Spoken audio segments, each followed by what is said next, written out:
In the late summer of 1971, Captain Eli Morgan strapped himself into the back seat of an F-4 Phantom for what would be his final mission, not that he or anyone else knew it at the time. The sky above Da Nang was a flat slate of gray, the kind that made everything feel slower, heavier. Morgan was 29, a soft-spoken Kansan with sharp eyes and a pilot's quiet confidence.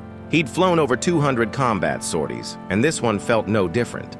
A routine deep strike mission near Haiphong, targeting a weapons depot that intelligence had flagged as high priority.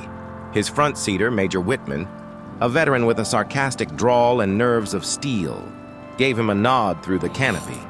"Quick in, quicker out," Whitman said. They both knew it never went that way.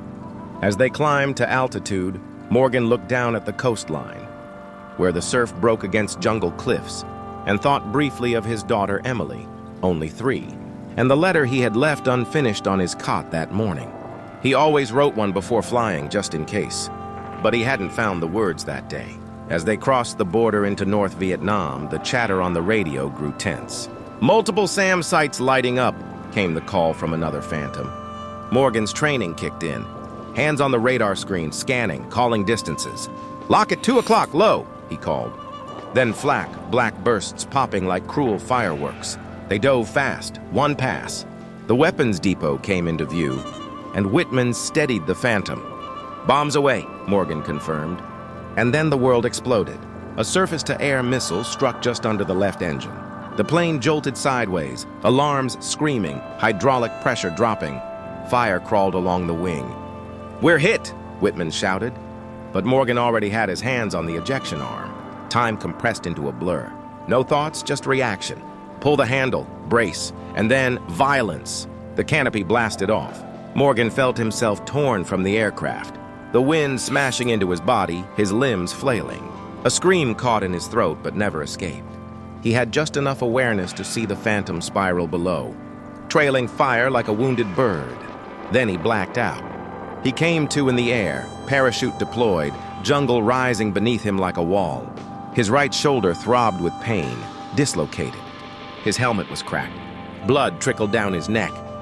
The wind was gone, replaced by silence broken only by distant gunfire and the soft rustle of leaves. As he hit the canopy, vines wrapped around him.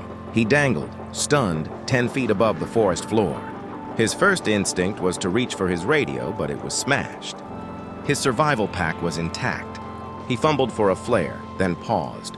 He was in enemy territory. Flares would be suicide. Eli cut himself down, landing hard on the damp earth. He knelt, gasping, taking in the humid air thick with rot and smoke. Somewhere not far away, he could hear voices, shouting in Vietnamese. His mind raced. He had trained for this. Escape and evasion. Head west, stay low. Move at night. But the pain was growing sharper. He could barely move his arm. Every step was agony. Hours passed. He stumbled through thickets, crossed streams, crawled through mud. By nightfall, he had covered only a mile. He collapsed beneath a fallen log, heart pounding, eyes darting at every noise. The jungle felt alive, watching him, pressing in. He didn't sleep that night. The fear wouldn't let him. By the 3rd day, dehydration had set in. His lips cracked. His stomach cramped. He had eaten a piece of chocolate from the ration kit. That was all. His compass needle spun uselessly, jammed. The map was smeared with mud. He began to hallucinate, seeing flickers of movement in the trees that weren't there. At one point, he thought he saw his wife, Sarah, standing among the vines holding their daughter. He fell to his knees, sobbing. "I'm sorry," he whispered. "I'm trying." The dream dissolved into silence. On the morning of the 4th day, he was too weak to move. He lay flat, arms spread, waiting for death or rescue, whichever came first. It wasn't long before the rustle of boots told him which it would be. North Vietnamese soldiers emerged from the underbrush, rifles raised. Eli reached for his pistol but stopped. It was empty anyway. He looked them in the eye and raised his hands. They shouted. One struck him across the back with a rifle butt. Another tied his hands behind his back with a length of vine. He was yanked to his feet and dragged forward. As he stumbled through the jungle in the direction of captivity, one thought haunted him. No one knew he was alive. Subscribe for more Wings of Valor.